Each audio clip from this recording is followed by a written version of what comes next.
బియ్యంలో పురుగు పట్టేసింది. ఇప్పుడు ఏం చేయాలి? ఈ పురుగులన్నీ ఎట్లా పోతాయని అనుకుంటున్నారా? ఒకవేళ ఎండకేసినా కూడా బియ్యం విరిగిపోతాయి. ఇంట్లో పెట్టుకుంటే ఇల్లంతా తిరుగుతూ ఉంటాయి పురుగులు.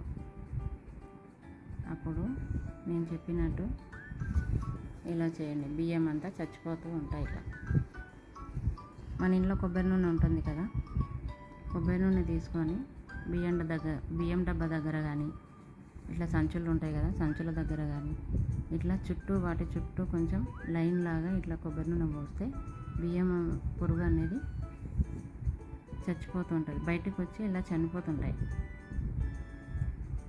చూడండి, ఇట్లా చనిపోతూ ఉంటాయి.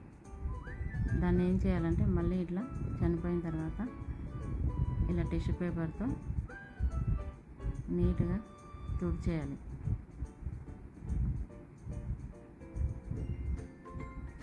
ఇట్లా మొత్తం టిష్యూ పేపర్తో క్లీన్ చేస్తే పురుగులన్నీ ఇలా చనిపోతాయి.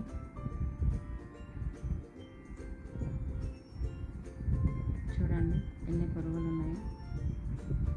ఇల్లు మొత్తం తిరుగుతాయి. లేకపోతే ఇలా వేస్తే నీకు ఇల్లంతా పురుగు అనేది రాదు.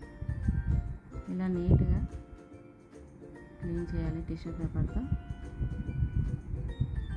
ఇలా క్లీన్ చేసి మంచిగా ఒక వారం రోజులు ఇలాగే చేయండి. పురుగు అనేది బయటకు వచ్చి ఇలా చనిపోతూ ఉంటుంది.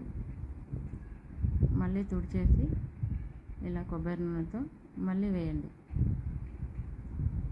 ఇలా రోజు మార్చి రోజు వేర్చారనుకోండి, పురుగు అనేది బయటకు వచ్చి చనిపోతూ ఉంటుంది.